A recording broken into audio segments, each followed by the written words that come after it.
গেছে। আমি এখন ঠিক এই অংশ থেকে এই অংশ এটুকু একটা দাগ দিব, আর এই অংশ থেকে এই অংশ একটা দাগ দিব, কারণ আমি জানি কমলা লেবুটা একটু চ্যাপ্টা হয়, মানে একদম সার্কেল পুরোটা রাউন্ড হয় না। তো আমরা দুই পাশ থেকে একটু কমাই নিয়েছি। এখন এই বাড়তি অংশটুকু আমরা মুছে ফেলবো, তাহলে আমাদের কমলা লেবু শেপটা অনেক সুন্দর এসে যাবে। কমলা লেবু কোনো সময় একদম পুরো সার্কেল গোল দেওয়া যাবে না, দুই পাশ যদি আমরা একটু মুছে একটু চাপাই দিই তাহলে অনেক সুন্দর লাগবে কমলা লেবু শেপটা। এই যে আমি মুছে দিয়েছি, এখন আমি পুরোটা আবার আঁকিয়ে ফেলবো। যতটুকু অংশ আমি মুছে ফেলছিলাম সেটুকু এঁকে আবার পুরোটা রাউন্ড দিয়ে আমি একবার এঁকে ফেলবো, তাহলে আমি যেখান থেকে মুছেছি এটা বোঝা যাবে না। আমি এই যে পুরোটা আবার আঁকিয়ে ফেলছি, এই যে পুরোটা পেন্সিল দিয়ে আমি ঘোরাচ্ছি যাতে এটা বোঝা না যায়। ওটা যে আমি এই পাশ থেকে টেনে দিলাম, আবার অপর সাইড থেকে আমি টেনে দিলাম, ব্যাস আমরা কমলা লেবুর শেপটা হয়ে গিয়েছে। এখন আমরা কমলা লেবুর ডানটিটা আঁকবো, তার জন্য ঠিক এই জায়গা বরাবর আমরা একটা দাগ দিব। দাগ দিয়ে এর উপর থেকে টান দিব, একদম ঠিক মিডিলের থেকে একটু উপরে এই জায়গাটা।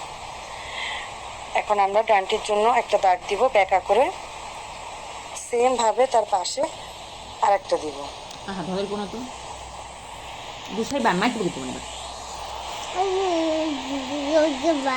সেম ভাবে আমরা আরেকটা দাগ দিয়ে নিয়েছি। আচ্ছা, আমার এই দাগটা একটু মোটা হয়ে গেছে, আমি এটা ঠিক করে নিব। আমাদের কমলা লেবুর ডান্টি দেওয়া শেষ।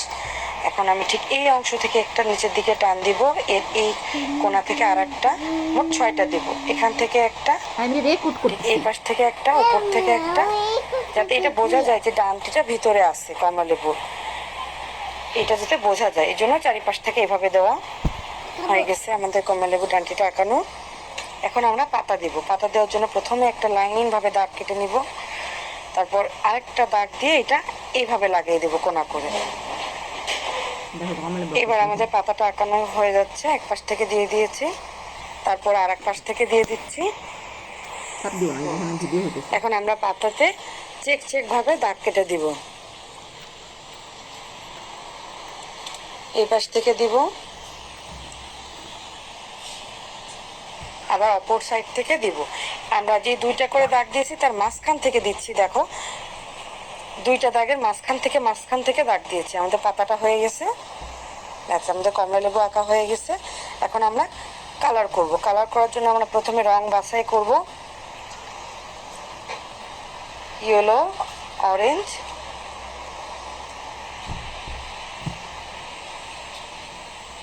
এটা কমলা লেবুর জন্য, আর গ্রিন কালার দুই রকম শেডের, একটা হালকা গ্রিন আর একটা ডিপ, এই দুইটা পাতার জন্য আর ডালের জন্য করব।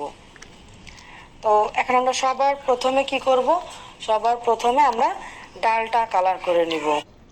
তো পুরো সমানভাবে কালারটা করিনি, একটু এলোমেলো ভাবে করা, যাতে শেড দেওয়া যায়।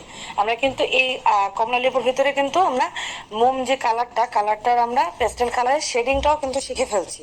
এই যে দেখো আমার একটু এলোমেলো ভাবে আছে, মানে এলোমেলোর ভিতর থেকে আমি হালকা সবুজ কালারটা, পাতা কালার, ওইটা দিয়ে দিব।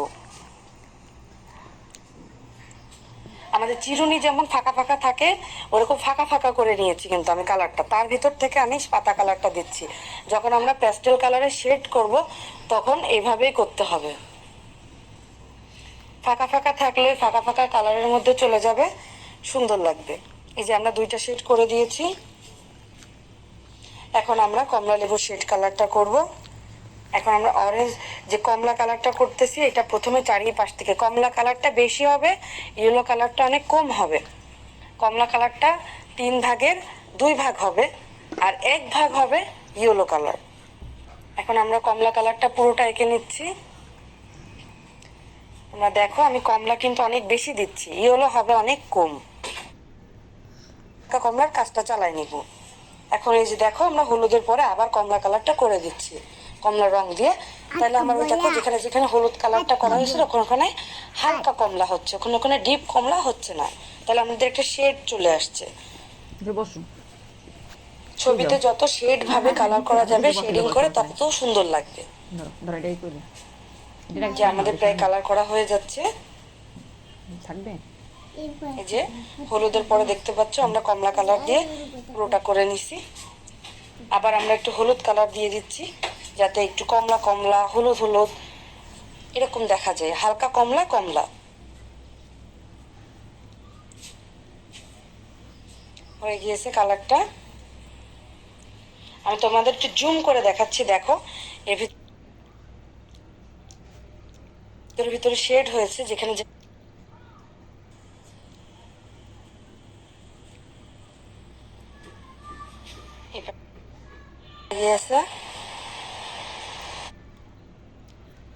আমি আগে দাগ দিয়ে এঁকে তারপরে দুই পাশ মিলাই দিব।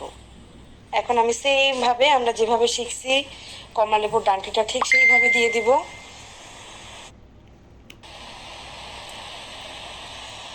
এই যে এটা তো চুড়ি দিয়ে আঁকছি আমরা কমলাটা, এখন আমরা কমলাটা চুড়ি বাদে হাত দিয়ে আঁকাবো।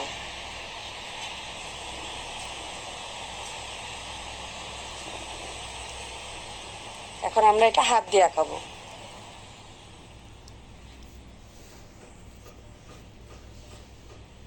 দেখো আমি দুই পাশ থেকে একটুখানি আঁকিয়ে নিচ্ছি। যখন আমরা এটা হাত দিয়ে আঁকাবো তখন দুই পাশ থেকে একটু, আমরা বলেছি যে কমলাটা একটু পুরোপুরি গোল হবে না, দুই পাশ থেকে একটু চ্যাপ্টা হবে। এই জন্য আমরা দুই পাশে উপরে আর নিচে একটু আগে এঁকে নিয়ে তারপরে দুই পাশে মিলাই দিচ্ছি। এই যে আমরা দুই পাশে মিলাই দিছি, দেখতে পাচ্ছ। এটা হাত দিয়ে এইভাবে তোমাদের ফ্রি হ্যান্ড ভাবেও আঁকতে হবে।